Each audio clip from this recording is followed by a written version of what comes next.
Hello, aspirants. Good morning and welcome to daily news analysis of the Hindu. Today, the date is 19th December, so let's get started. First is positive signals emerge from Indo-China talks. Now, जब ये deal sign हुई थी दोनों countries के बीच में with respect to disengagement, तब बात की गई थी कि फ्यूचर में स्पेशल रिप्रेजेंटेटिव्स की मीटिंग की जाएगी और उसी के रिस्पेक्ट में ये मीटिंग हुई है यहाँ पर, जिसमें बात यही की गई है कि अभी भी कुछ डिस्प्यूट्स बने हुए हैं। एलएसी पर चीजें सॉर्ट आउट हो गई हैं, but at the same time एक दूसरे की कंट्री में दिए जाने वाला visa, specially specially from side of India, ये अभी भी रिस्ट्रिक्टेड है। जबकि काफी सारी चाइनीज टेक्नोलॉजीज और कैपिटल मशीनरीज तो हम लोगों ने ले ली, लेकिन उनको ऑपरेट करने के लिए टेक्नीशियन एंड ट्रेनर्स उनकी जरूरत है। लेकिन अब वीजा नॉर्म्स टाइट होने की वजह से कई कंपनीज ने कंप्लेन की गवर्नमेंट को दैट अब वीजा नॉर्म्स रिलैक्स कीजिए, क्योंकि चाइनीज कैपिटल मशीनरीज आपके किसी काम नहीं आती हैं अगर उनको ऑपरेट करने के लिए ट्रेनर नहीं आते हैं चाइनीज, जो हमारे लोगों को सिखाते हैं। Right. Second issue is with respect to FDI. FDI को लेकर इंडिया ने नॉर्म्स टाइट कर दिए थे, क्योंकि ये माना जा रहा था कि चाइना से जो एफडीआई आ रही है वो प्रेडेटरी इन नेचर है। इंडिया की कई कंपनीज को डायरेक्टली टेक ओवर किया जा रहा है, तो ये नॉर्म्स भी टाइट कर दिए गए थे। ऑटोमेटिक रूट से अलाउ नहीं की जाती है चाइना से आने वाली एफडीआई, उसे गवर्नमेंट अप्रूवल के थ्रू जाना पड़ता है। तो इसमें भी अभी प्रोग्रेस होना बाकी है। नेक्स्ट इज एक दूसरे के मीडिया पर्संस को एक दूसरे की कंट्री में अलाउ करने पर भी रिस्ट्रिक्शंस लगाई गई थी, जो अभी तक ओपन नहीं की गई है। So these three are the major issues जो अभी भी बने हुए हैं। Okay, disengagement on the LAC ये अचीव कर लिया गया है after 4 year long military stand off at the LAC to maintain the peace and tranquility on the border. ये कमिटमेंट किया गया है फिर से दोनों के बीच में। इसके अलावा एक और इशू है अबाउट दी मानसरोवर यात्रा, क्योंकि अभी हम लोग जाते हैं नेपाल साइड से, लेकिन वो रास्ता उतना ज्यादा फ्रेंडली नहीं है। हम लोग चाहते हैं कि शिपकीला पास के थ्रू अलाउ करे चाइना, जो कि सिक्किम के थ्रू होते हुए जाते हैं। राइट, तो ये पास चाइना ओपन अप करेगा या नहीं, उस पर भी बात की गई है। इसके अलावा 6 पॉइंट कंसेंसस साइन किया गया था, जो अभी हम देखेंगे, जो पहले डील साइन हुई थी। ओके, और यहाँ पर डायरेक्ट फ्लाइट्स के रिस्पेक्ट में अभी कोई बात नहीं हुई है। ओके, तो ये 4-5 पॉइंट्स ऐसे बने हैं जिन पर अभी भी आगे बात होना और सॉर्ट आउट करना जरूरी है। Special representatives did not refer to the resumption of direct flights and the restoration of journalist exchanges, ये भी सॉर्ट आउट होना बाकी। Okay, so these are the 5 issues जिन पे अभी भी बात होना जरूरी है। ये रहा वो इशू जो हमने डिस्कस किया था जब ये मीटिंग हुई थी, और एलएसी पे जो क्राइसिस है उनको सॉल्व किया गया था। लेकिन उससे ज्यादा जरूरी है हमारे लिए यहाँ का मैप। ओके, इसके रिस्पेक्ट में आप प्रीलिम्स में इस बार क्वेश्चन एक्सपेक्ट कर सकते हो, लास्ट ईयर नहीं आया था, दैट्स वन थिंग। तो यहाँ पर इस मैप को देख लेते हैं। पहले हम जरा लेफ्ट साइड देखते हैं। ये गिलगिट बल्तिस्तान है, पाकिस्तान के कब्जे में। इसको पहले ये एडमिनिस्टर करता था पाकिस्तान, लेकिन कभी इसने डायरेक्टली एक प्रोविंस नहीं माना था पाकिस्तान का। लेकिन इसको पिछले साल इन्होंने एक डायरेक्ट प्रोविंस मान लिया गया है। ठीक है, ये जो इतना एरिया आप देख रहे हैं, इसको पाकिस्तान अभी भी आजाद कश्मीर मानता है। Okay, and this is the वखान corridor. Remember this, क्योंकि ऐसा नहीं है कि अफगानिस्तान बिल्कुल बॉर्डर शेयर नहीं करता इंडिया के साथ, वो करता है, लेकिन वो जिस रीजन से करता है वो ये है कि, लेकिन पाकिस्तान ऑक्यूपाइड कश्मीर बीच में होने की वजह से हमें डायरेक्ट कनेक्टिविटी नहीं मिलती अफगानिस्तान की। अब आप सोचिए कि अगर ये रीजन जिसे हम लोग पीओके कहते हैं, अगर ये वापस इंडिया ले लेता है, तो India will get the direct connectivity into Afghanistan and via Afghanistan to Tajikistan and other countries to Central Asia. Right, इसकी वजह से हम लोग जो north south transport corridor route बनाना पड़ रहा है हमें, क्योंकि पाकिस्तान एक्सेस नहीं देता है हमें पास करने का। ठीक है, तो पाकिस्तान को बाईपास करने के लिए हमने वो सारे इनिशिएटिव चलाए। बट अगर ये पीओके नहीं होता यहाँ बीच में, तो हमें अफगानिस्तान से डायरेक्ट रूट मिलता through वखान corridor. Okay, so remember that one thing. Second is, अब हम आ जाते हैं यहाँ पर शक्सगम वैली पर। ठीक, ये इंडिया के कब्जे में हुआ करता था, मतलब इंडिया का ही था, फिर पाकिस्तान ने इसको जीता एंड चाइना को सेल आउट कर दिया था। ओके, तो आप ग्रीन कलर में देख रहे हैं, ये पाकिस्तान ने इंडिया से स्नैच किया था, but ultimately it sold this out to China. Okay, so as of now Shaksgam valley is under control of China. ये वो पॉइंट है जहां तक एलओसी डिमार्केट कर दी गई थी बाय शिमला कॉन्फ्रेंस, जो कि 1971 वॉर के बाद हुई थी, भुट्टो और इंदिरा गांधी के बीच। लेकिन इसके आगे कुछ भी डिमार्केट नहीं किया गया। इंडिया ने ये मान लिया कि इसके आगे बॉर्डर जाएगी नॉर्थ की तरफ दिस वे, जबकि पाकिस्तान ने ये इंटरप्रेट किया कि ये बॉर्डर जाएगी straight to eastward this side. Okay, so Pakistan के अकॉर्डिंग एलओसी जानी चाहिए इस तरफ, इंडिया के अकॉर्डिंग एलओसी जानी चाहिए नॉर्थ की तरफ, और ये जो पूरा ट्रायंगुलर एरिया बना ये बना सियाचिन ग्लेशियर। और इसको लेकर क्योंकि बहुत ज्यादा हाइट पर है, ठीक है, 1984 तक इस पे किसने ध्यान भी नहीं दिया था उतना ज्यादा, तो 71 में जब एलओसी डिमार्केट की गई तब भी ज्यादा इसके बारे में सोचा नहीं गया। ठीक है, इंडिया ने मान लिया कि हम नॉर्थ की तरफ जाएंगे बॉर्डर, इन्होंने मान लिया कि ईस्ट की तरफ जाएंगे। फिर जब ये देखा गया कि कहीं ना कहीं पाकिस्तान इसको कैप्चर करने जा रहा है, ऑपरेशन करने जा रहा है, और ये खबर मिली इंडियन इंटेलिजेंस एजेंसीज को फ्रॉम द यूके कि काफी सारी किट्स खरीदी जा रही हैं पाकिस्तानी सोल्जर्स के द्वारा किसी ऐसी बैटलफील्ड के लिए जहां पर टेम्परेचर बहुत ज्यादा होता है, तब इंडिया ने माना कि शायद सियाचिन को कैप्चर करना चाहता है पाकिस्तान, और इंडिया ने पहले ही ऑपरेशन मेघदूत लॉन्च किया और सियाचिन ग्लेशियर को अपने कब्जे में लिया। Right, so this was story of Siachen glacier. अब हम आते हैं चाइना साइड पर। तो यहां पर जो इंपॉर्टेंट लोकेशन है पहले वो देख लीजिए। सबसे इंपॉर्टेंट है Daulat Beg Oldi, this is the highest airfield. Okay, यहां पर हमने अपने हरक्यूलिस प्लेन्स वगैरह लैंड कराए हुए थे, ये सबसे हाईएस्ट एयर स्ट्रिप है हमारी, which is known as Daulat Beg Oldi, this one. Okay, उसके नीचे आता है दीपसांग प्लेन। सी ये आपको क्रोनोलॉजिकल ऑर्डर में अरेंज करने को भी पूछा जा सकता है प्रीलिम्स में। सो ये है हमारा दीपसांग प्लेन, सेकेंड वन, यहीं पे डिसएंगेजमेंट साइन हुआ था अभी थोड़े दिन पहले। उसके नीचे है गलवान वैली, जहां पर इंसिडेंट हुआ था, जहां पर हमारे 20 सोल्जर्स शहीद हुए थे। ओके, दिस वन, ये जो आप देख रहे हैं, this is known as Pangong Tso lake. Okay, इसी के पेट्रोलिंग पॉइंट को लेकर कुछ इश्यूज चल रहे थे कि हम लोग पहले पेट्रोलिंग पॉइंट 4 तक जाते थे पेट्रोलिंग करने, लेकिन अब अलाउड नहीं की जाती है हमें। और लास्टली ये है dam Chowk. Okay, this one. तो जो ज्यादा इश्यूज है अभी प्रेजेंट में वो थे डैमकॉक को लेकर, और दूसरा ये वाले दीपसांग प्लेन्स को लेकर। ओके, तो इसके रिस्पेक्ट में ये एग्रीमेंट साइन हुए थे लास्ट मंथ। ये एग्रीमेंट साइन कब हुए थे? जब हमारे दोनों के ही leaders mister Modi and mister Xi Jinping ये विजिट पर थे for BRICS summit in Kazan, Russia. Right, so यहां पर हमारे जो नेगोशिएटर्स थे, the negotiators have reached an agreement on patrolling arrangement along the LSC, leading to disengagement and resolution of tensions that emerged in 2020।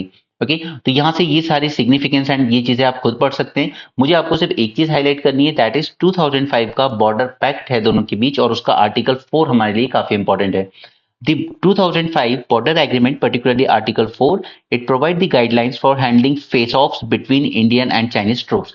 क्योंकि दोनों का ही एक interpretation differ करता है यहाँ पे।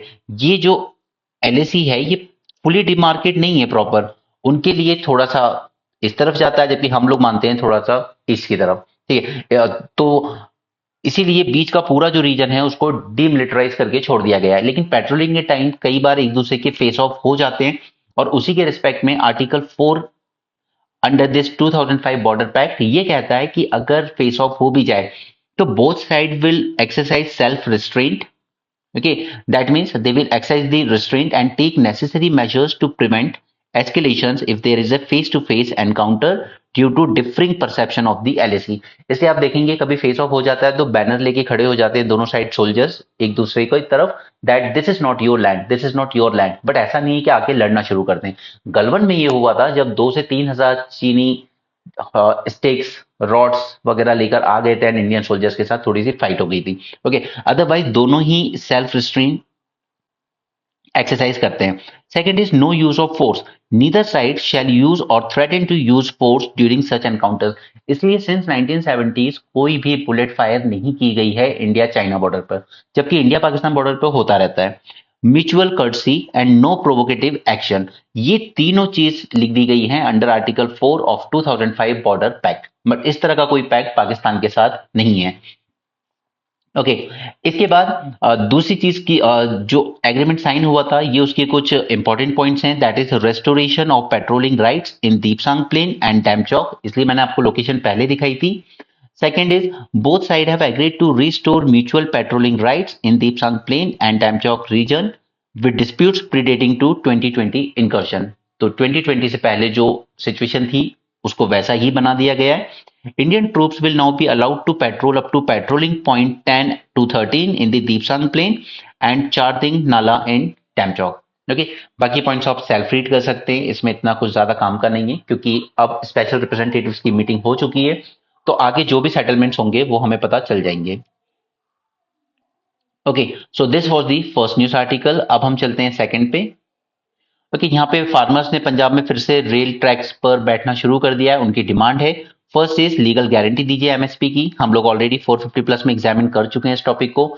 And second is granting the farm loan waiver. तो ये वेवर बीमारी सरकार ने ही पकड़ाई है, पहले यूपीए गवर्नमेंट ने जिसने फार्मर्स को वेवर देना शुरू किया था 2009 के इलेक्शन के टाइम, उसके बाद अब मोदी सरकार ने जिसने कॉर्पोरेट्स को वेवर देना शुरू किया है। ठीक है, और थोड़ा बहुत भी नहीं, मोर देन 15 लाख करोड़ का वेवर दिया गया है गवर्नमेंट की तरफ से कॉर्पोरेट्स को। Next is wild life experts tag almost blind Ganges river dolphin for the first time. अब इनकी जियो टैगिंग क्यों की जाती है? जियो टैगिंग की जाती है एक तो इनका जो रूट है, जिस जहां से ये आते हैं, जहां से जाते हैं, उसको देखने के लिए, और दूसरा एग्जैक्टली इनकी इनकी जो भी मूवमेंट है रिवर के अंदर उसको मॉनिटर करने के लिए, इनकी हेल्थ और इकोसिस्टम की ओवरऑल हेल्थ को मॉनिटर करने के लिए। ओके, सो डॉल्फिन के रिस्पेक्ट में हम कुछ बातें जान लेते हैं। मैंने प्रीलिम्स के टाइम भी आपको पढ़ाया था क्योंकि ये न्यूज में रहा था अमेजॉन पिंक डॉल्फिन। ओके, इसके रिस्पेक्ट में मैंने आपके साथ टॉपिक डिस्कस किया था in my revision module. Okay, so यहाँ पर कई तरह की होती हैं, Amazon pink dolphin, Irrawaddy dolphin जो कि इंडिया में भी पाई जाती है चिलिका लेक में, गैंगिस डॉल्फिन जो हमारी ही रिवर में पाई जाती है गंगा नदी में, इंडस डॉल्फिन जो मोस्टली इंडस रिवर में पाई जाती है लेकिन ये पंजाब के ब्यास में भी मिलेगी आपको। एंड इन सबकी अगर आप इनकी बॉडी स्ट्रक्चर देखेंगे तो सब में थोड़ा थोड़ा फर्क है, यानी कि आप यहाँ देख सकते हैं यहाँ कोई इनका स्नट नहीं है, ठीक है, कोई ऐसा लंबी सी मुंह नहीं निकला है, जबकि इनका और इनका निकला हुआ है। ओके, तो ये इसके अलावा Tucuxi dolphin, Yangtze river dolphin ये एक्सटिंक्ट हो चुकी है चाइना में, and this is Yangtze finless porpoise. Okay, so हमारे लिए काम की है सिर्फ ये ऊपर की चार। अमेजॉन इसलिए क्योंकि ये न्यूज में रहा था, काफी सारी डेथ हुई थी इनकी किसी वजह से। It is also known as boto or pink river dolphin, they are found in Amazon or Orinoco river basin of South America. ठीक है, it is known for its pink coloration and it is largest of the species and इसका IUCN status है endangered. Ganges river dolphin ये हमें अपने गंगा, ब्रह्मपुत्र, मेघना and Karnaphuli river system में मिलती हैं और इसका आईयूसीएन स्टेटस है endangered. Indus river dolphin it is native to Indus river in Pakistan, लेकिन उसके अलावा ये हमारे यहाँ सतलज रिवर पाकिस्तान और ब्यास रिवर इंडिया यहाँ पर भी मिलती है और इसका भी आईयूसीएन स्टेटस है एंडेंजर्ड। इरावदी रिवर डॉल्फिन ये म्यांमार की इरावदी रिवर से लेकर चिल्का लेक इंडिया तक मिलती है। It is known for it's unique behaviour और उस बिहेवियर को कहा जाता है स्पाई हॉपिंग। हॉपिंग मतलब ये नदी से एकदम सीधा वर्टिकली ऊपर आएगी, अपने आसपास सराउंडिंग पर नजर डालेगी और वापस से अंदर चली जाएगी, इसलिए इसको कहा जाता है स्पाई हॉपिंग। इसका भी आईयूसीएन स्टेटस है एंडेंजर्ड। ओके, बाकी की जो तीन है अगर आप सेल्फ रीड करना चाहें कर सकते हैं, नहीं भी करेंगे तो कोई फर्क नहीं पड़ेगा उससे। Next is ISRO began the assembly of launch vehicle for Gaganyaan flight. ठीक है, तो यहां पर गगनयान मिशन हम लोग कई बार पढ़ चुके हैं। एक ह्यूमन मैंड मिशन लागू किया जाएगा, लेकिन उससे पहले 3 uncrewed that is unmanned mission launch किए जाएंगे और उसी के लिए यहां पर हमारा human rated launch vehicle mark 3 तैयार किया जा रहा है, उसी की कुछ टेस्टिंग वगैरह चल रही है। ओके, असेंबल हो रहा है अभी तो, सो उसमें अभी नहीं जाने की जरूरत है। Next is curbs reimposed on foreigners entry into Manipur, Mizoram and Nagaland. No, यहां पर मिजोरम एंड नागालैंड को तो बेवजह हाईलाइट किया जा रहा है, मेन गोल है मणिपुर में आउटसाइडर के आने को रोकने से। अगर फॉरेन जर्नलिस्ट हैं या फॉरेन टूरिस्ट वगैरह हैं तो उनको मणिपुर की जो सिचुएशन है वो नहीं देखनी है, इसीलिए फिर से यहां पर ये रिस्ट्रिक्शन रीइंपोज की जा रही है। नाउ एक बार जरा मैप पे नजर डालते हैं इंडिया के नॉर्थ ईस्ट के। So here is Arunachal Pradesh, here is Nagaland, then comes Manipur and then comes Mizoram. ठीक, मिजोरम में एंट्री इसलिए की जा रही है क्योंकि म्यांमार में जो चल रहा है उनकी जो कुकी चिन कम्युनिटी है, आपस में उनके जो एथनिक टाइज हैं, उस वजह से काफी लोग म्यांमार से मिजोरम की तरफ माइग्रेट कर रहे हैं। दूसरा, मणिपुर की तरफ से यहां पर मोस्टली गवर्नमेंट का इंटेंशन है कि जो वहां पर एग्जैक्टली फसाद चल रहा है उसकी कम से कम रिपोर्टिंग हो, स्पेशली जो फॉरेन जर्नलिस्ट हैं उनका आना यहाँ पे रोका जाए। राइट, नागालैंड इसलिए क्योंकि यहां पे फिर से एक बार इंटरनल डिस्टर्बेंसेस शुरू हो रहे हैं, फिर से वो जो ग्रेटर नागालैंड मूवमेंट है वो फिर से एक बार राइज होती हुई दिख रही है, क्योंकि जो भी साइन हुए थे एग्रीमेंट्स वगैरह वो उतने फ्रूटफुल नहीं दिख रहे। कुछ ऑर्गेनाइजेशंस हैं जिनका कहना है कि हम अपना जो नागालैंड की डिमांड है, सेपरेट फ्लैग, सेपरेट कॉन्स्टिट्यूशन, ये सब से कॉम्प्रोमाइज नहीं करेंगे। ओके, सो इन तीनों स्टेट्स में ही फिर से रिस्ट्रिक्शन लगाई जाएगी कि अगर कोई फॉरेनर वहां एंट्री करना चाहता है तो उसको परमिशन लेनी होगी। पहले भी रिस्ट्रिक्शन हुआ करती थी बट बाद में हटा दी गई थी to promote the tourism, but अब ये रिस्ट्रिक्शंस फिर से लगा दी गई हैं। The Union Home Ministry has reimposed the protected area regime in Manipur, Nagaland, and Mizoram to monitor the movement of foreigners and growing security concerns arising out of influx from the neighboring countries.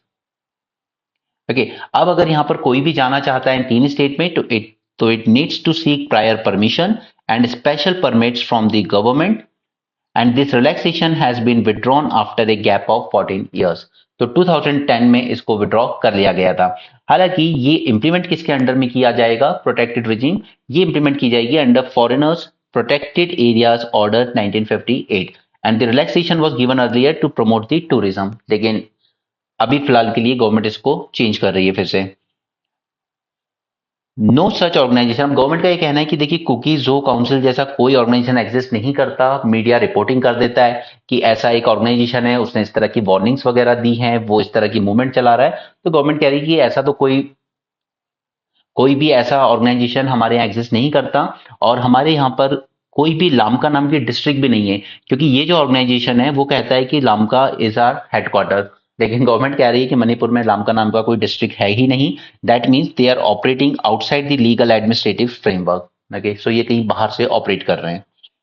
Anyway, protected area regime समझ में आ गया, बस इतना ही जानना है। कल हमने श्रीलंका के बारे में बात की थी, उसमें सबसे इंपॉर्टेंट यही था maritime research and development with China. ठीक है, तो डेवलपमेंट कीजिए आप चाइना के साथ अपना, वो कोई दिक्कत नहीं है, लेकिन जो मैरीटाइम रिसर्च व्हीकल का अ, आके डॉक करना श्रीलंका के पोर्ट पे, वो इंडिया के लिए कंसर्न रहा है। और नेक्स्ट मंथ जनवरी 25 में जो 1 ईयर का मोरेटोरियम था, मैंने कल भी डिस्कस किया था, वो एंड हो जाएगा। ठीक है, तो उसके बाद ये परमिशन देते हैं चाइना को या नहीं देते हैं, या इस मॉरेटोरियम को और 1-2 साल एक्सटेंड करते हैं, ये देखना होगा। बाकी इनके बारे में मैं आपको बता ही चुका हूं, he is very much against anti India and pro China person. इनकी जो पार्टी भी है विमुक्ति, वो भी लेफ्टिस्ट टिल्ट रखती है, काफी एंटी कैपिटलिस्ट मानी जाती है। ओके, इंडिया से भी इन्होंने यही कहा कि आपने जो लोन दिया उसको ग्रांट में कन्वर्ट कर दीजिए, और चाइना से भी कहीं ना कहीं ये यही चाहते हैं कि डेट की रिस्ट्रक्चरिंग की जाए। बट मेन कंसर्न ये देखना है हमें चाइना की, जब इनकी विजिट होगी, क्या ये 1 ईयर मॉरेटोरियम जो एंड होगा नेक्स्ट मंथ रिसर्च वेसल को लेकर, चाइना इस पे एग्री करता है या नहीं, या चाइना के दबाव में आके ये इस मॉरेटोरियम को बंद कर देते हैं।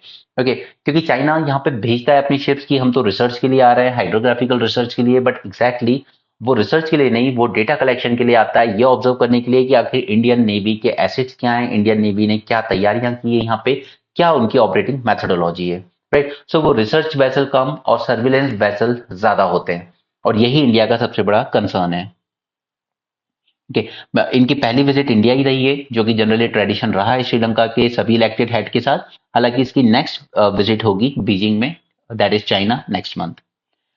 This is about CCTNS. Now finally, after long delay of 15 years, India के लगभग सारे पुलिस स्टेशन CCTNS पोर्टल पर लिंक कर दिए गए। ऑलमोस्ट 17,130 पुलिस स्टेशन हैं इंडिया में, और ये सब अब इस सेंट्रलाइज सिस्टम पे लिंक हो चुके हैं। दैट मीन्स कि किसी भी तरह की क्राइम होगा, ठीक है, क्रिमिनल्स का डेटा कोई भी पुलिस स्टेशन कहीं से भी कर सकता है एक्सेस। सेंट्रलाइज पोर्टल है ये पूरा। ठीक है, कोई पर्सन मिसिंग हो, कोई डेड बॉडी मिलती है अनआइडेंटिफाइड, तो ये सारा डेटा एक ही जगह पर अब प्रेजेंट होगा। ओके, आपको एफआईआर वगैरह करनी है तो वो भी यहीं पे अपलोड होंगी। Nearly 15 years after it was launched, all 17,130 police stations been linked through crime and criminal tracking network and systems। Okay, तो ये मनमोहन सिंह गवर्नमेंट ने लॉन्च किया था उस वक्त। This will be A central online platform to file FIRs, charge sheets, and investigation reports, and the online database can be accessed by law enforcement authorities across the country। देखिए, सो अगर आपका suppose कीजिए कि आपकी बाइक या mobile कहीं चोरी होता है दिल्ली में और आप हो भोपाल के, तो ऐसा नहीं है कि फिर आप एफआईआर दर्ज नहीं कर सकते, आप कर सकते हैं यहाँ से भी या वहां से भी कर सकते हैं, एंड वो यहाँ का पुलिस स्टेशन भी देख सकता है और वहां का भी। Okay, it was launched in 2009। CCTNS has become a key implementation of three new criminal laws rolled out on July 1, that is all those Bharat न्याय संहिता, भारतीय साक्ष्य अधिनियम एंड भारतीय नागरिक सुरक्षा संहिता। इसके बाद इसका जो स्कोप है उसको एनहांस भी किया गया है to integrate the police data with other pillars of criminal justice such as courts, persons, prosecution, and forensics and fingerprints. Accordingly, a new system called Integrated Criminal Justice System has been developed. Okay. इसी की सिर्फ एक fodder point की तरह लिखने का मौका मिलेगा आपको कहीं एग्जाम में, ऐसा नहीं है कि उस पर कोई प्रॉपर एक क्वेश्चन आएगा, ऐसा कुछ नहीं होगा। ओके, नाउ एनएचआरसी के चीफ को सिलेक्ट किया जा रहा है यहाँ पर, इसमें प्रॉपर ये पूरा एक चैप्टर है आपका लक्ष्मीकांत में, ठीक है। मैं लक्ष्मीकांत का पूरा रिवीजन आपको करवा ही रहा हूँ अपनी प्रीलिम्स रिवीजन सीरीज में करंट के साथ ही। और इसके सिलेक्शन के लिए कमिटी बैठती है 6 मेंबर्स की, जिसमें होते हैं prime minister, home minister, right, speaker and chairman of both the houses as well as the leader of opposition of both the houses, Rajya Sabha के भी और लोकसभा के भी, यानी कि राहुल गांधी एंड मल्लिकार्जुन खड़गे। ओके, ये 6 लोग मिलकर सिलेक्ट करते हैं एनएचआरसी के चीफ को, और उसका टेन्योर होता है या तो 3 इयर्स होगा या फिर 70 इयर्स होगा, ठीक है। एंड वो कोई retired chief justice of India हो सकता है या retired chief justice of high court या फिर जज हो सकता है। Formulate policies to manage the sacred groups. तो सेक्रेड ग्रुप्स आपको पता होगा इंडिया में ओवर 13,000 सेक्रेड ग्रुप्स हैं हमारे यहाँ, ठीक है। फ्रॉम महाराष्ट्र से लेकर तो पूरे कर्नाटका, उड़ीसा सभी जगह पर है। और इसी के रिस्पेक्ट में एक और इम्पोर्टेंट न्यूज आई थी कुछ मंथ पहले, हमने शायद मार्च में की थी उसको। एक और टर्म था ओरांस, ठीक है, क्योंकि ये राजस्थान के सेक्रेड ग्रुप्स थे और ये ग्रेट इंडियन बस्टर्ड्स के प्रिजर्वेशन के लिए काफी न्यूज में रहा था, इसलिए इसको याद रखिएगा। अगर ओरांस कल कोई टर्म पूछा जाता है तो these were the traditional sacred groups of Rajasthan. इसके अलावा भी हर स्टेट में अलग अलग नाम से जाने जाते हैं, हम कुछ नाम देख लेते हैं एक बार को। केरल में दे आर कॉल्ड एज कबू और सरबू, क्योंकि कई बार इस तरह के नाम देकर पोर्ट पूछ चुका है यूपीएससी आपको, एंशिएंट हिस्ट्री से कुछ टर्म्स पूछ चुका है, आजकल वो टर्म्स पूछता है, इसलिए हम लोग एक बार देख लेते हैं इनको। उसी तरीके से ट्रेडिशनल वाटर हार्वेस्टिंग मेथड्स पूछे थे उसने। ओके, सिमिलरली देवरकड़ू और देवकड़, ये क्या कहलाए जाते हैं कर्नाटका में, ठीक है। ऊपर वाले केरल में, नीचे वाले कर्नाटका में जाने जाते हैं। उसी तरह से महाराष्ट्र में इनको जाना जाता है एज अ देवराई और देवराई, राइट। और जहेरा कहते हैं इनको उड़ीसा में, जहेरा या फिर ठाकुरम्मा। क्योंकि ये सब सेक्रेड ग्रुप्स के ही टाइप्स हैं अलग अलग स्टेट में, तो ये नाम याद रखिएगा, यूपीएससी एक्सपेक्ट करता है आपसे। अब यहाँ पर न्यूज क्या है कि जनरली सेंट्रल गवर्नमेंट का ये स्टैंड था कि सेक्रेड ग्रुप्स को प्रिजर्व करना, मैनेज करना स्टेट गवर्नमेंट का काम है, बट यहाँ पर सुप्रीम कोर्ट ने कहा है कि at least central government need to formulate a policy to manage these sacred groups. At least आप एक पॉलिसी फॉर्मुलेट कीजिए, उसके बाद कहिए स्टेट गवर्नमेंट्स को उसको इंप्लीमेंट करने के लिए, राइट। तो supreme court directed the centre to create a comprehensive policy for management of sacred groups, and sacred groups are the patches of trees traditionally protected by local communities for their religious and cultural significance. Okay, religious and cultural significance होते हैं। They are found in Tamil Nadu, Kerala, Karnataka and Maharashtra. Center has usually maintained that the management of wildlife and its habitat are primarily the responsibility of state government, and center has noted that Wildlife Act 1972 empowered states for declaration of any private or community land, private land भी हो सकता है या community land भी हो सकता है, as a community reserve for protecting fauna, flora, traditional or cultural conservation values and practices. But Supreme Court ने कहा है कि at least this ministry can develop a plan for nationwide survey of sacred groves। हालांकि अभी माने जाते हैं कि 13,000 सेक्रेड ग्रुप्स है हमारे पास, and centre should provide instructions against the reduction of the groups, क्योंकि कई बार स्टेट गवर्नमेंट्स का ये रहता है कि माइनिंग से रेवेन्यू आता है, तो माइनिंग के क्लियरेंस के वजह से कई बार क्लियरेंस देने के लिए वो लोग इनको डी नोटिफाई कर देते हैं, एक्सक्लूड कर देते हैं कि ये सेक्रेड ग्रुप्स नहीं माने जाते हैं। ओके, इसी तरीके से काफी सारे सेक्रेड ग्रुप्स डिस्ट्रॉय किए जा रहे हैं in the name of development. तो सुप्रीम कोर्ट में ये बात पहुंची एंड सुप्रीम कोर्ट ने कहा है कि एटलीस्ट आप एक पॉलिसी फॉर्मुलेट कीजिए इसके लिए, और स्टेट गवर्नमेंट्स को ये राइट मत दीजिए कि आप एरिया रिड्यूस कर सकते हो उसमें। Sacred groves have immense ecological value. Sacred groves should be identified and protected as community reserves to ensure their preservation against unauthorized land use change.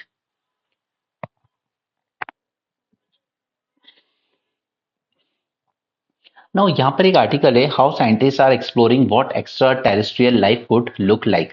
Now we all know कि Earth पर भी जो life है water से निकली in the form of microbials.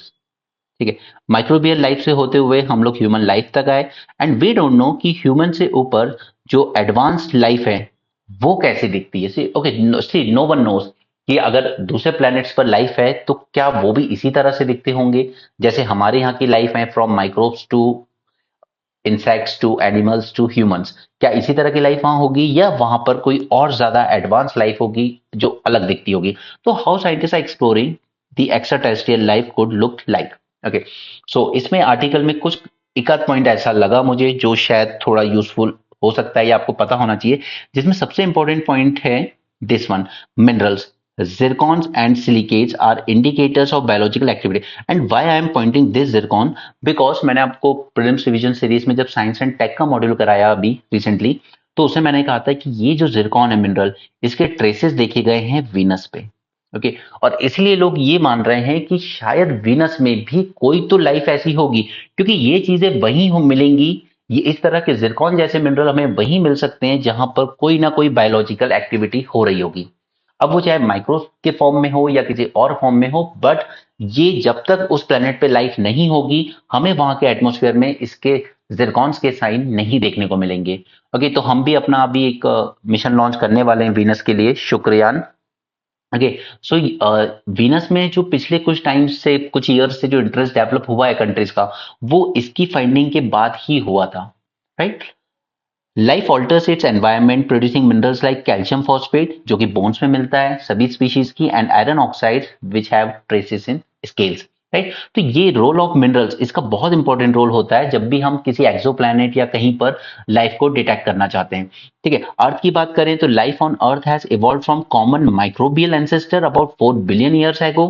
The chemical processes that support life on earth may be universal, though they might manifest differently on other planets. हमारे यहाँ पर सभी लाइफ फॉर्म का जो केमिकल कॉम्पोजिशन है वो ऑलमोस्ट सिमिलर है, बट हो सकता है कि अदर प्लैनेट पर जो लाइफ फॉर्म का केमिकल कॉम्पोजिशन होगा वो डिफरेंट होगा.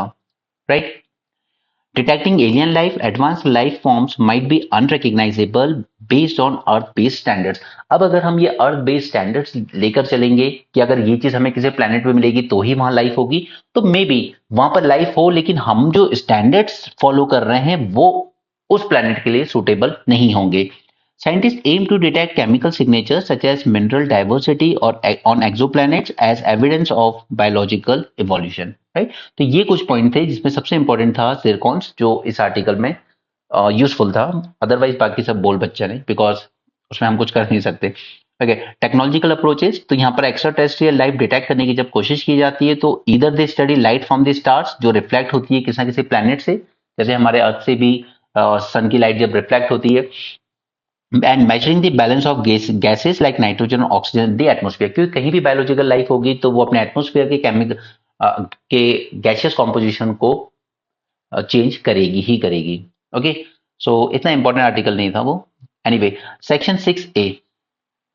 अब ये इन दोनों ने लिखा है कि सेक्शन 6A, दो इसको सुप्रीम कोर्ट ने अपहोल्ड कर दिया है, बट इसके बाद भी ये असम को फेल ही कर रहा है, क्योंकि ये सेक्शन 6A भी कोई ज्यादा जो मेन कंसर्न है असम के लोगों के उसको ज्यादा एड्रेस नहीं कर पा रहा है. ओके, अब मैं इसमें दोबारा नहीं जाऊंगा बिकॉज मैंने आपको सेक्शन ए भी कई बार बहुत अच्छे से समझाया हुआ है, असम अकॉर्ड भी समझाया था. राइट, और मैंने आपको एनआरसी भी समझाया था. ठीक है, तो ये तीनों चीज कवर कर चुके हैं हम, लेकिन हम इस आर्टिकल पे बेस ये देखेंगे कि आखिर सेक्शन 6A के होने के बाद भी क्यों सेटिस्फाइड नहीं है असम के लोग.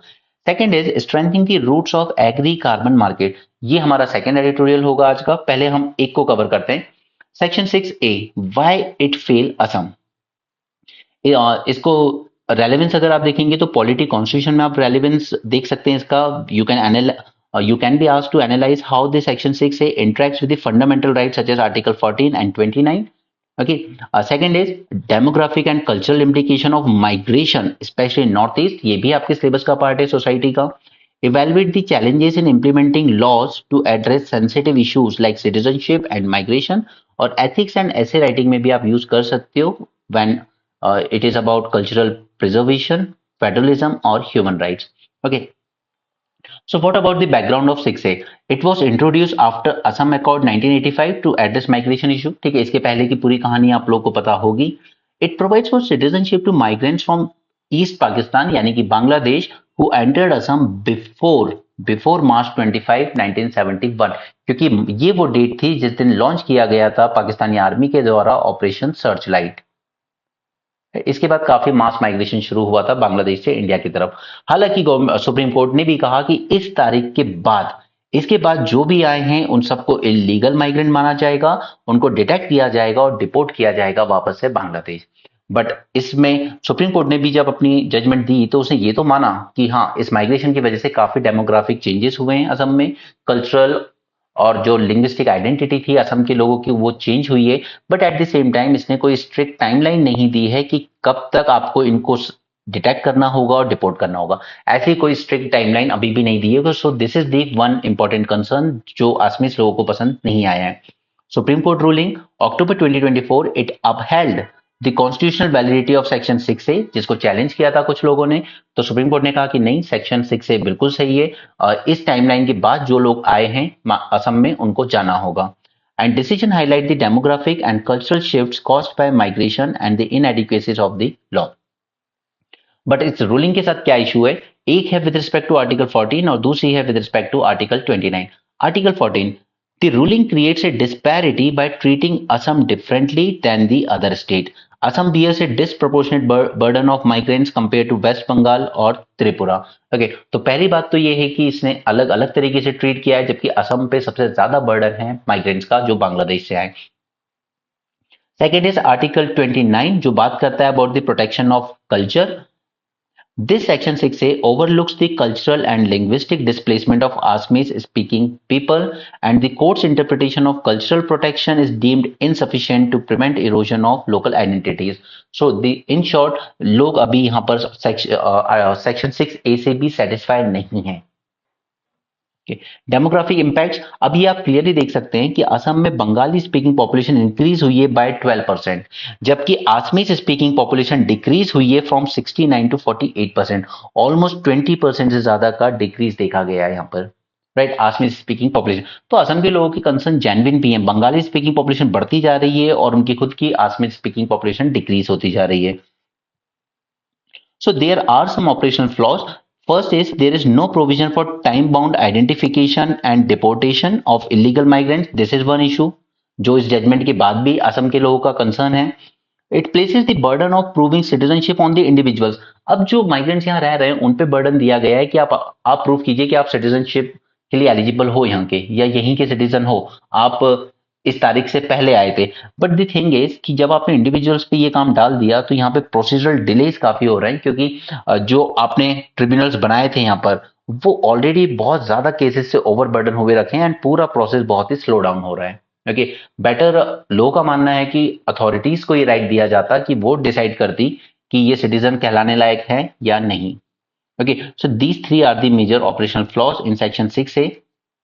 Next is Section 6A does not adequately address the cultural challenges posed by migration, loss of Assamese language and traditions, and reduction in the representation of Assamese speaking people in local governance and politics. Broader implication, the judgment raised concerns about the ability of constitutional provisions to adapt to changing circumstances.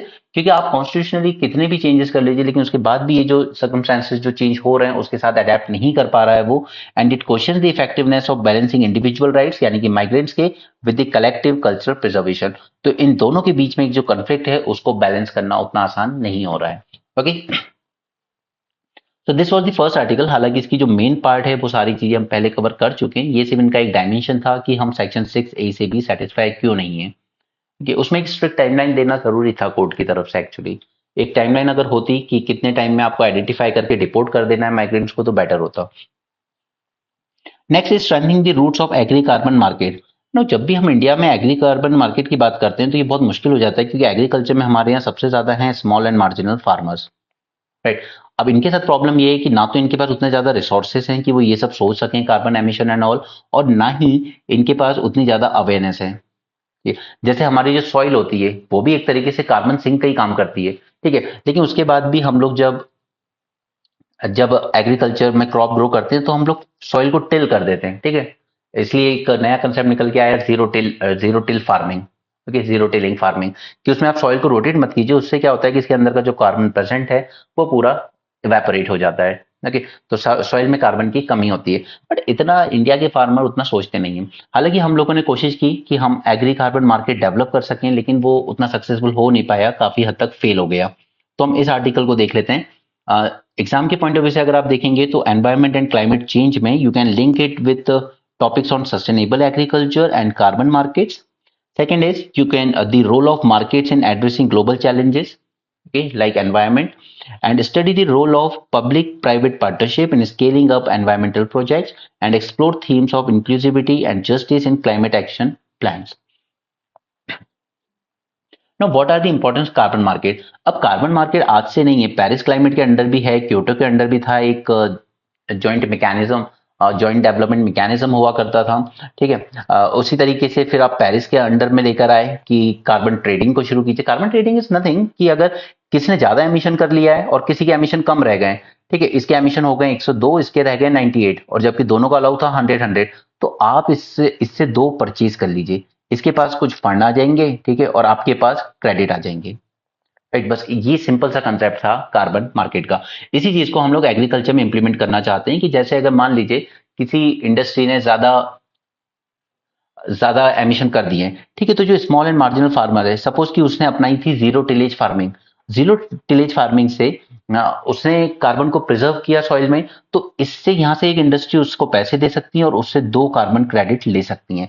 तो इस farmer के पास कुछ पैसे आ जाएंगे, resources आ जाएंगे, तो ये और ज्यादा बेटर फार्मिंग कर पाएगा एनवायरमेंट की सस्टेनेबिलिटी को ध्यान में रखते हुए, राइट। इसी के लिए हमने डेवलप किया agri carbon market. Global significance, carbon markets are critical for mitigating the climate. अब एडेप्टेशन और मिटिगेशन में आपको फर्क पता होगा, okay, again I am not repeating that. It is critical for mitigating climate change by reducing greenhouse gas emissions. अब इसमें दो तरह के मार्केट हो सकते हैं, एक है कंप्लायंस मार्केट, दूसरा है वॉलेंट्री मार्केट, ठीक है। वॉलेंट्री यू कैन अंडरस्टैंड कि आप अपनी मर्जी से कर रहे हो, कंप्लायंस कहीं ना कहीं गवर्नमेंट या फिर कोई इंटरनेशनल बॉडी इसको मॉनिटर कर रही है, आपको फोर्स कर रही है, आपके लिए रूल्स बना रही है कि आपको ये करना होगा, ठीक है। जैसे दो इंडस्ट्रीज का मैंने एग्जांपल दिया, एक ने ज्यादा एमिशन किए, एक ने कम किए, तो फिर जिसने ज्यादा किए उस पर ऑब्लिगेशन है कि आपने लिमिट क्रॉस की है तो जाइए दो कार्बन क्रेडिट परचेज कीजिए, राइट। और वॉलेंट्री है कि हाँ ठीक है मुझे खुद ही करने हैं, जैसे clean development mechanism. For example हम लेते हैं कि अडानी ग्रुप ऑस्ट्रेलिया से कोल माइनिंग कर रहा है, तो अडानी ग्रुप वहां से कोल लेके आया, ठीक है, लेकिन साथ में उसने क्या किया कि वहां की गवर्नमेंट से या वहां की एनवायरमेंट मिनिस्ट्री से कुछ कार्बन क्रेडिट परचेज कर लिए कि मैं आपको कुछ पैसे देता हूं, यहाँ पे आप प्लांटेशन वगैरह कर सकते हो, ग्रीन या अपने कोरल प्रिजर्वेशन में ये फंड यूज कर सकते हो, ये कहलाएगा मेरा क्लीन डेवलपमेंट मैकेनिज्म। ओके, सो मैंने एक तरीके से अपनी कार्बन क्रेडिट वाली भी पूरी कर दी, ठीक है। जो मैंडेटरी है कंप्लाई करने के लिए वो तो मैं करूंगा ही, बट उसके ऊपर भी अगर मुझे लगता है कि हाँ यहाँ पे ऑस्ट्रेलिया की बीच वगैरह की ब्यूटी टूरिज्म खराब हो रहा है, कोरल से मर रही हैं, तो वॉलेंटरीली भी मैं अपनी तरफ से और ज्यादा परचेज कर सकता हूं, right. So these are the two, compliance market and voluntary market. India effort in carbon market. अब कॉप 29 में इंडिया ने कहा कि हम लोग भी एक सेंट्रलाइज कार्बन मार्केट डेवलप कर रहे हैं। इस पे मैं ऑलरेडी 450 प्लस में एक वीडियो कर चुका हूं, इंडिया कार्बन मार्केट, आप वहां से पढ़ लीजिएगा। और ये इंप्लीमेंट करेंगे NABARD and Indian council of agriculture research, they are collaborating on agricultural carbon credit project, ठीक है। यानी कि फार्मर को भी इसमें पार्टिसिपेंट बनाया जाए, उसके लिए हम लोग लेकर आए एग्रीकल्चरल कार्बन क्रेडिट प्रोजेक्ट्स। ये 5 agriculture based carbon credit projects identify किए गए इसके लिए। Now what are the key principles of carbon market? Key principles are additionality and permanence. Now what do you mean by this? Credit must arise from emission reduction not achievable without specific projects. That means अगर कहीं पे कोई agro forestry कर रहा है, ठीक है, या फिर कोई फार्मर अवेयर है काफी और वो अपनी फार्म फील्ड में इंटरक्रॉपिंग कर रहा है, ठीक है, अलग अलग क्रॉप्स ग्रो कर रहा है, तो वो काम तो अच्छा कर रहा है, ठीक है, ठीक है, इससे इससे एग्रो फॉरेस्ट्री कर रहा है, इससे भी वो कार्बन एमिशन को रिड्यूस कर रहा है, but it is not with in a formal और स्पेसिफिक टारगेट। इस तरह का कुछ दिया नहीं गया है उसको कि आप ऐसा करेंगे तो आपको इसको बेनिफिट मिलेगा। लेकिन अगर इसको दे दिया जाए कल को कि फार्मर को कि ठीक है आप एग्रो फॉरेस्ट्री की, यानी कि आपके पास अब राइट है कि आपने से इतने x ton carbon emission prevent किया, ठीक है। इंटर मोनोक्रॉपिंग से कार्बन एमिशन और ज्यादा होता है, ठीक है, इंटरक्रॉपिंग से कम होता है। तो यहां पर जो एक्स टन मैंने प्रिवेंट किया, अगर कोई कंपनी आगे कहती है कि ओके आपके पास इतने क्रेडिट हैं, आपने इतना टन प्रिवेंट किया, so give us this credit and take money from us, right. तो जिसको जरूरत थी क्रेडिट की वो क्रेडिट ले गया, और जिसको पैसे की जरूरत थी उस फार्मर को पैसे भी मिल गए, right. That is called as additionality, ठीक है। इसकी एग्जांपल है agro forestry, intercropping. Permanence, permanence is it ensures that the carbon stored in soil or tree is maintain in long term. So उसके लिए जरूरी है कि हम लोग अपने फार्मर को अवेयर करें, उसको इंसेंटिवाइज करें कि आप जीरो टिलेज फार्मिंग टाइप की चीजें कीजिए, राइट। या फिर आप लाइव स्टॉक सेक्टर जो है तो आप ऐसा फीड एंड फॉडर यूज कीजिए जिससे मीथेन एमिशन वगैरह कम से कम हो, ओके। और डिफॉरेस्टेशन कम से कम हो, ये भी इंश्योर करना चाहिए, ताकि जो भी हमने कार्बन स्टोर कर दिया है अंदर वो परमानेंटली वहां स्टोर रहे। एक ट्री जब काटा जाता है तो उसने लाइफ में जितना कार्बन एब्सॉर्ब किया होगा वो पूरा रिलीज कर जाता है। बट चैलेंजेस क्या है इंडिया के एग्री कार्बन प्रोजेक्ट में? चैलेंजेस बहुत सारे हैं, ये फेल हो गया due to poor communication. Farmers को आप कम्युनिकेट कर ही नहीं पाए कि इस तरह की भी कोई चीज हो सकती है। सेकंड इज इनसफिशिएंट फाइनेंसिंग, आपने उतना ज्यादा पैसा दिया नहीं फार्मर को। फार्मर के पास जब तक कोई एडिशनल रेवेन्यू नहीं आ रहा उसके पास क्या इंसेंटिव है कि मैं इंटरक्रॉपिंग करूं या मैं एग्रो फॉरेस्ट्री करूं। There is lack of robust carbon credit issuance mechanism, कोई मैकेनिज्म नहीं है कि मैंने अगर इस तरह की फार्मिंग कर भी ली तो मैं इसको एक क्रेडिट की तरह यूज कर सकता हूं अर्न करने के लिए। Marginalized communities such as small farmers are often excluded, such as ST/SC farmers. Projects often focus on corporations sidelining the small landholder. अब यहाँ पे प्रोजेक्ट्स जो आए उन्होंने सिर्फ फोकस किया कॉर्पोरेट्स वगैरह पे जो फार्मिंग में इन्वॉल्व है, बड़े बड़े, बट स्मॉल फार्मर्स पे फोकस नहीं किया गया, और इन चैलेंजेस की वजह से ये एग्रो कार्बन मार्केट उतना ज्यादा डेवलप नहीं हो पाया। Now there are some recommendation in this article for improving this agri carbon market, और उसमें है सबसे पहला इंक्लूजन करना होगा हमें मार्जिनलाइज कम्युनिटीज का, like smallholders. Second is we need to improve the communication, और वो होगा better training and regular update से जो फार्मर तक पहुंचनी चाहिए। थर्ड होगा गारंटीड पेमेंट से, ठीक है, timely and fair payment to encourage farmer participation. International collaboration, we can align with international research institutions to ensure high quality carbon credits and prevent greenwashing. Greenwashing term क्या है वो आपको पता होगा कि शो किया जाता है कि ये इको फ्रेंडली है, बट एग्जैक्टली वो इको फ्रेंडली होता नहीं है, that is called as greenwashing. Innovation in soil carbon measurement, advances like satellite imagery, drones and remote sensing have made soil carbon monitoring more accessible and efficient, और ये technologies overcome कर सकती हैं इन challenges को related to data collection and implementation. Long-term vision, we need to build a strong and collaborative national agri-carbon market involving policymakers, researchers, and private entities, and we need to focus on equitable distribution of benefits while adhering to global emissions reduction goals. Great. Third article of the day is about the affordable generics. Now, generic medicine, you know, एक तरफ होती है वो patented medicine जो invention वगैरह किया जाता है, और फिर वो होती है जैसे उनका एक मेडिसिन का पूरा पैक भी करीब 2.5 लाख रुपए का आता है, खासकर कैंसर ट्रीटमेंट वगैरह की। फिर इनके बनाए जाते हैं जेनेरिक वर्जन जो आता है हार्डली 8,800 रुपए का, ओके। सो ये जेनेरिक वर्जन क्यों इंपॉर्टेंट है? ताकि हेल्थ केयर को अफोर्डेबल बनाया जा सके। लेकिन अगर अफोर्डेबल बनाया जा रहा है, लेकिन अब जनरली माना यही जाता है कि ये जो जेनेरिक वर्जन है ये भी उतनी ही, इनकी भी एफिकेसी उतनी ही होगी जितनी की इसकी पेटेंटेड दवाई की होगी। इनकी एफिकेसी सेम होगी, सिर्फ कलर और टेस्ट का डिफरेंस होता है, बाकी एफिकेसी सेम होती है। लेकिन हमारे यहाँ पर सीडीएससी जो है सेंट्रल लेवल का, उसके नीचे भी काफी सारे होते हैं स्टेट लेवल पर, और ये उतने ज्यादा स्ट्रिक्टली एनफोर्स नहीं करते हैं। हमारे पास उतनी अच्छी टेस्टिंग लेबोरेटरीज नहीं है, और उसकी वजह से हो ये रहा है कि ये जो जेनरिक मेडिसिन हैं ये अफोर्डेबल भले ही हैं, लेकिन इनकी जो एफिकेसी है वो उतनी अच्छी नहीं आ रही है जितनी की पेटेंटेड दवाइयों की है, राइट। सो हमें इन अफोर्डेबल जेनरिक्स को और ज्यादा रिलायबल बनाने की जरूरत है, उसी पर बेस ये आर्टिकल है, ओके। इसको अगर आप यूपीएससी की एग्जाम पॉइंट ऑफ व्यू से देखेंगे तो जीएस2 में गवर्नेंस में आपके टॉपिक मेंशन है challenges and reforms in India's drug regulatory framework, और जीएस3 हेल्थ में role of generics in improving the health care affordability. ऐसे में you can highlight the significance of robust regulatory framework for public health especially and prelims से related हमने CDSCO के बारे में जाना, हमने फार्मेकोपियल स्टैंडर्ड्स के बारे में जाना, बायो इक्विवेलेंस क्या होता है, बायो अवेलेबिलिटी, ये सारे टॉपिक्स हमने प्रीलिम्स रिवीजन सीरीज में डिस्कस किए थे एनवायरमेंट और हेल्थ के मॉड्यूल्स में। Now, what are the importance of these generics? सबसे बड़ी इंपॉर्टेंस यही है उनकी that they are cost effective alternatives to the branded drugs.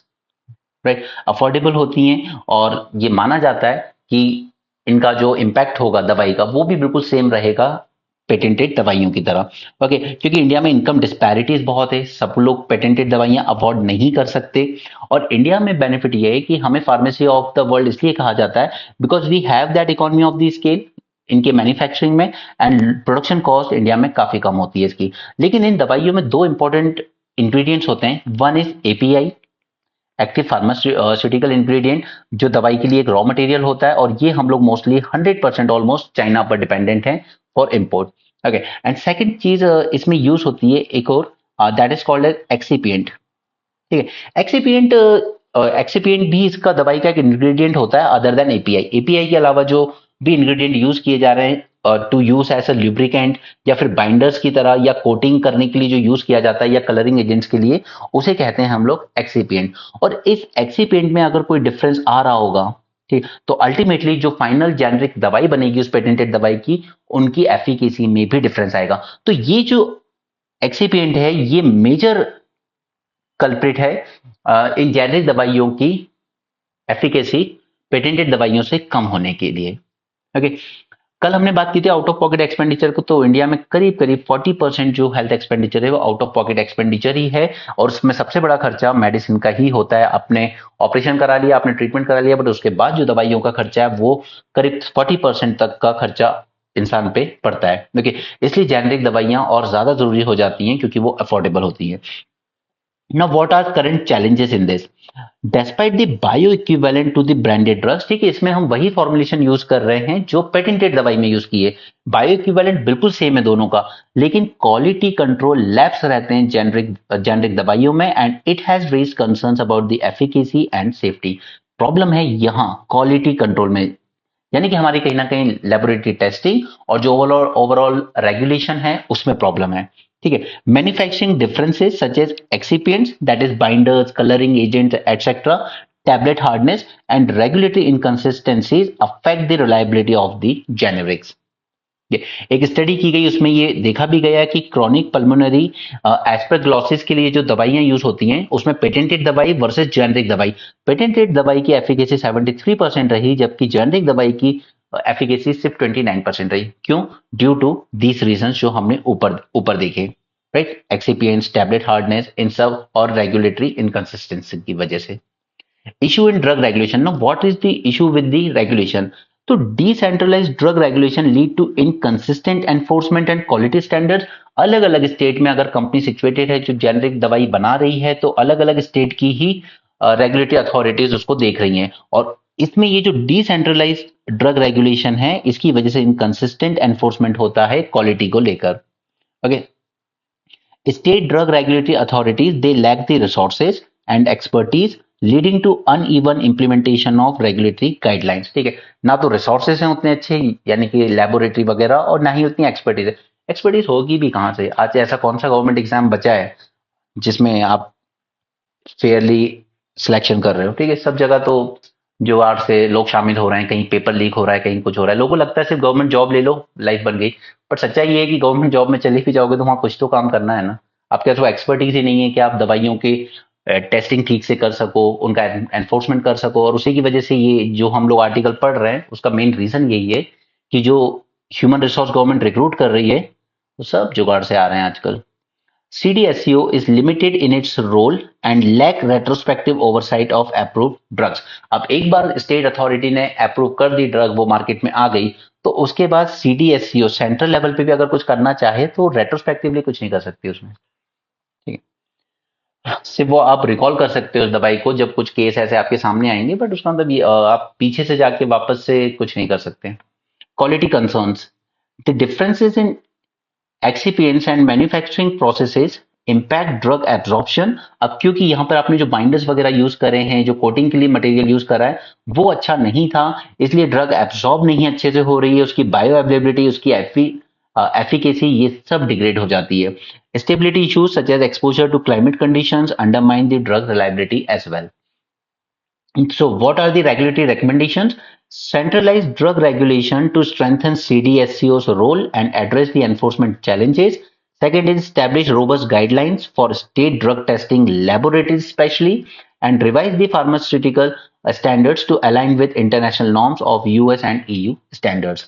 Further steps, championing generics is essential for equitable access to medicine. Generics को आप discard तो नहीं कर सकते, जरूरी तो है वो हमारे यहाँ। Second is strengthen drug regulatory safeguards and inspection mechanism to protect against counterfeit medicine, that is duplicate. Counterfeit मतलब नकली दवाइयाँ।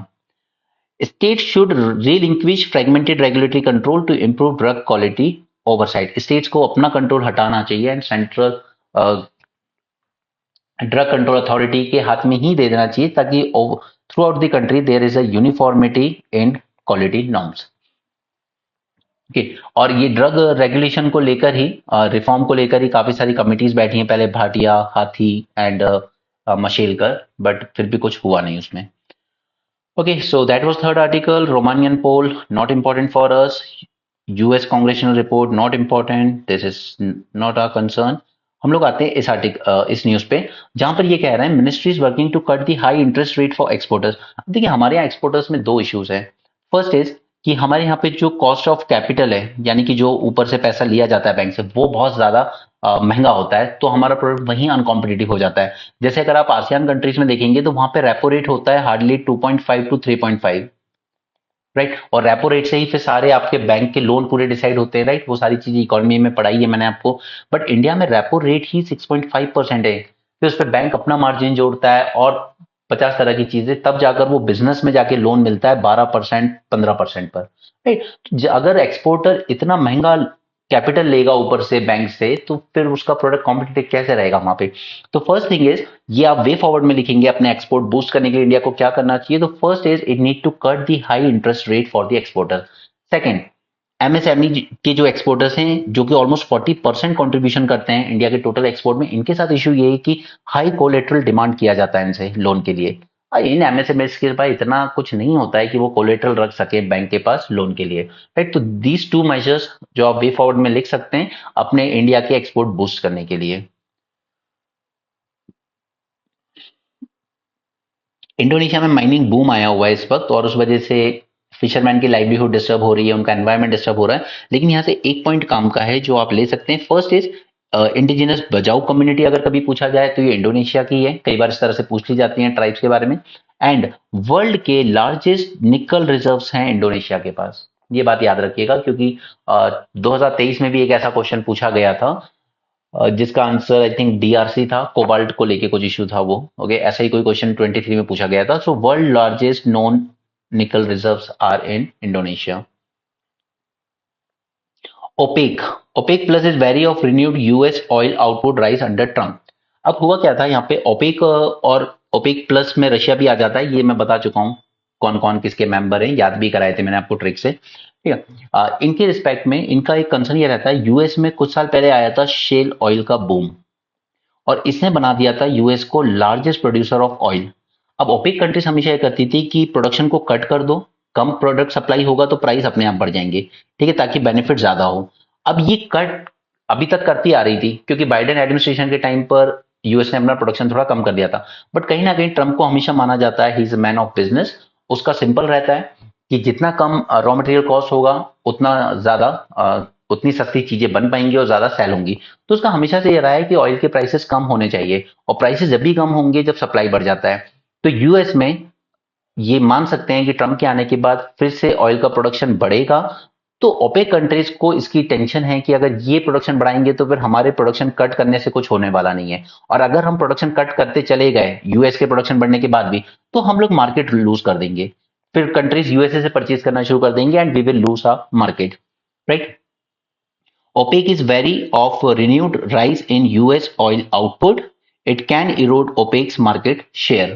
OPEC pumps half of the world's oil The supply cuts until the end of 26 due to weak demand and booming production from the US and some other non-OPEC producers.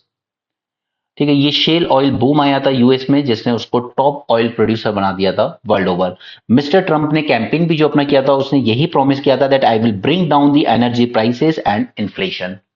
Okay, क्योंकि ये पूरा world इससे परिचित। इसलिए मैं आपको जब उस टाइम इलेक्शन हो रहे थे तभी मैं आपसे काफी कह रहा था कि ट्रंप का जीतना बहुत जरूरी है, पूरे वर्ल्ड के लिए जरूरी है। इनफैक्ट ये जो मिलिट्री लेवल पे ट्रबल चल रहा है उसकी वजह से भी एंड इकोनॉमी लेवल पे भी जो ट्रबल चल रहा है वो भी, क्योंकि अगर ये प्रोडक्शन बढ़ता है, प्राइसेस कम होते हैं तो अपने आप इन्फ्लेशन कम हो जाता है। आज इंडिया के एक्सपोर्ट्स क्यों पिट रहे हैं? क्योंकि यूएसए में इन्फ्लेशन है, यूरोप में इन्फ्लेशन है।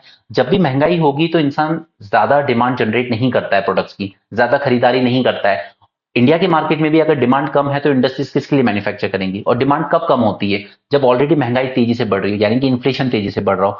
तो इन्फ्लेशन को कम करने के लिए जो स्टेप लिए जा सकते हैं, लेने की जरूरत है, और उसमें सबसे इंपॉर्टेंट स्टेप होता है एनर्जी प्राइसेस। ये जितने कम होंगे उतना बेटर होगा। अगर आज इंडिया में पेट्रोल, डीजल एंड इलेक्ट्रिसिटी, इन तीन चीजों के प्राइसेस कम हो जाएंगे तो इंसान के पास हर घर में कुछ ना कुछ सेविंग बढ़ती है, और सेविंग बढ़ती है तो फिर वो कुछ ना कुछ और परचेज करता है, कहीं और इन्वेस्ट करता है, एंड मार्केट में एक डिमांड जनरेट होती है। और फिर प्राइवेट इंडस्ट्रीज अपना प्रोडक्शन बढ़ाती हैं क्योंकि डिमांड जनरेट हो रही है। राइट, तो ये जरूरी भी है कि ये एनर्जी प्राइसेस जो हैं ये थोड़े से कम किए जाएं। Next is arms control is a thing of the past. Russia ने यहाँ पे टोटली डिनाई कर दिया है कि कोई आर्म्स कंट्रोल ट्रीटी वगैरह अब साइन नहीं होगी। ना यूएसए ने उस पर बिलीव किया, ना हमने बिलीव किया। और रशिया का कंसर्न यहाँ पे जेन्युइन भी है क्योंकि यूएसए ने कहीं ना कहीं अपने प्रोमिस से बैकआउट किया। उसने प्रॉमिस किया था कि नाटो ईस्टवर्ड एक्सपेंशन नहीं करेगा, बट ये ईस्टवर्ड एक्सपेंशन करता चला गया, और आज जो यूक्रेन वॉर है वो नाटो के ईस्टवर्ड एक्सपेंशन की ही वजह से हो रही है। तो काफी सारी इनके बीच में ट्रीटी हुआ करती थी, स्टार्ट वन, स्टार्ट टू। ठीक है, और उसमें सबसे इंपॉर्टेंट ट्रीटी थी दिस वन, आईएनएफ ट्रीटी। ये यूएस विड्रॉ कर गया इससे 2019 में क्योंकि उसका ये कहना था कि रशिया इसको वायलेट कर रहा है। बट उसका मेन रीजन, ये तो सिर्फ डिक्लेयर रीजन था, हिडन रीजन ये था कि चाइना इस ट्रीटी का पार्ट नहीं था। ठीक है, और चाइना वो सारी मिसाइल्स डेवलप कर रहा था जो यूएस और रशिया ने प्रॉमिस किया था एक दूसरे से कि हम डेवलप नहीं करेंगे। बट एक तीसरी कंट्री चाइना इसको डेवलप कर रहा था, इसलिए यूएसए इस आईएनएफ ट्रीटी से बाहर निकलना चाहता था और उसने इससे विड्रॉ कर भी लिया। ओके, इसके अलावा 23 में ही न्यू स्टार्ट ट्रीटी थी जिसको रिन्यू करने से मना कर दिया व्लादिमीर पुतिन ने, और सिर्फ रिन्यू नहीं करने से मना किया बल्कि उसको सस्पेंड भी कर दिया कि अब हम इसमें पार्टिसिपेट नहीं करेंगे। हालांकि Moscow has kept the warhead, missile and bomber limits imposed by the agreement, और यूएसए ने भी इसको एग्री किया है अभी तक। बट जब भी ये एक्सपायर होगा तो ऑब्वियस सी बात है कि ये इसको दोबारा रिन्यू नहीं करेंगे। इसका रशिया का एक और कंसर्न ये है कि यूएस फोर्सेस अपनी प्रेजेंस बढ़ा रही हैं फिलीपींस में। अब वो बढ़ा रही हैं क्योंकि उनको कहीं ना कहीं लगता है कि चाइना और फिलीपीन एक दूसरे से क्लैश होते रहते हैं बार बार, और फिलीपीन एक प्रॉपर एग्रीमेंट में है यूएसए के साथ कि आप हमारी हेल्प के लिए आएंगे जब भी जरूरत होगी। Israel action after fall of Asad. Syria में अब असद तो जा चुका है।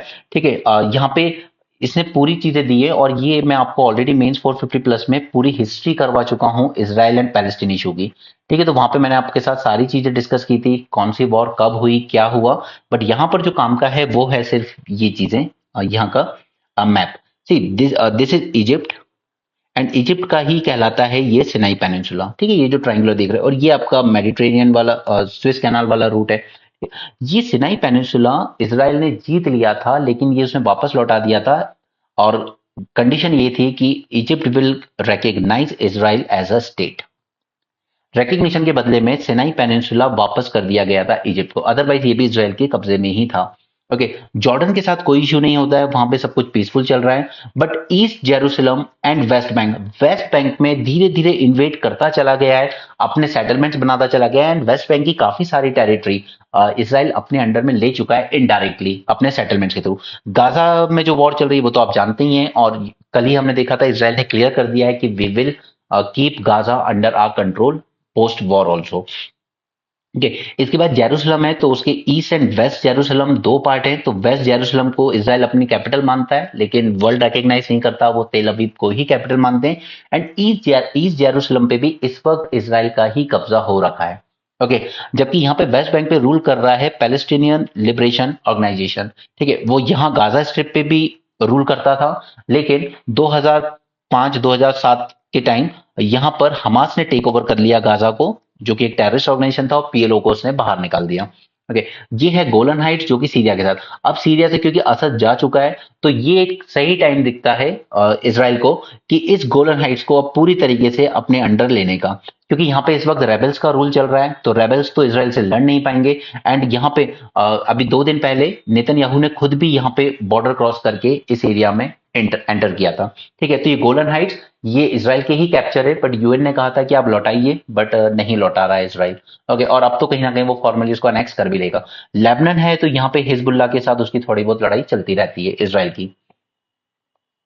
Okay, now Benjamin Netanyahu said that troops would remain in the area indefinitely, blurring the border with its northern neighbor. Okay. Throughout its history, frontiers with its Arab neighbors have shifted as a result of wars, annexation, ceasefire, and peace agreements. Okay. It has moved into the Syrian side of demilitarized buffer zone established after 1973 war. ठीक है, तो अब Syria की जो border है Israel के साथ वो कहीं ना कहीं ब्लर होती हुई दिख रही है। None of the groups jostling for power inside Syria threatened Israel. Okay, हालांकि इसराइल के ये ओपन एंडेड प्रेजेंस ने गोलन हाइट्स और उसके बियॉन्ड इसराइल सीरिया की टेरिटरी में, this has drawn international criticism कि इसराइल इस मौके का फायदा उठा रहा है जब रेबल्स ने सीरिया में कब्जा किया हुआ है। Israel quickly annex the east Jerusalem, although Israel has never formally annexed the West Bank, that is PLO जिसको रूल कर रहा है, it has informally incorporated much of the territory by building settlements that are now home to over 5 lakh Jewish Israeli. ठीक है, West Bank को दिया गया था पैलेस्टीनियंस को, बट इसराइल ने करीब 5 लाख से ज्यादा अपने लोग सेटल कर दिए वहां। Under Israel's first peace agreement with the Arab country in 1979, Israel returned the Sinai Peninsula to Egypt and dismantled all settlements there. ये सब मैं आपको उस वीडियो में पढ़ा चुका हूँ। Israel has unilaterally annexed the Golan Heights in 1981. ठीक है, और उसके बाद उसने आज तक उसको रिटर्न किया भी नहीं। Netanyahu announced this week that he want to expand the Golan settler population after mister Assad downfall. अब क्योंकि असद वहां से जा चुके हैं, कंट्री में थोड़ा सा ट्रबल चल रहा है, तो कहीं ना कहीं ये मौका है कि जिस तरीके से यहाँ वेस्ट बैंक में इजरायली सेटलमेंट्स बढ़ाए थे अपनी पॉपुलेशन को सेटल करके, गोलन हाइट्स में भी अब नेतन्याहू अपने इजरायली लोगों को सेटल करके यहाँ पे अपनी पॉपुलेशन को बढ़ाएंगे। ओके, क्योंकि सीरिया में अब पीस होता हुआ दिख नहीं रहा है। ओके, बाकी की सब स्पोर्ट्स न्यूज है। So that's it for this session. Thanks for joining, have a great day and keep learning.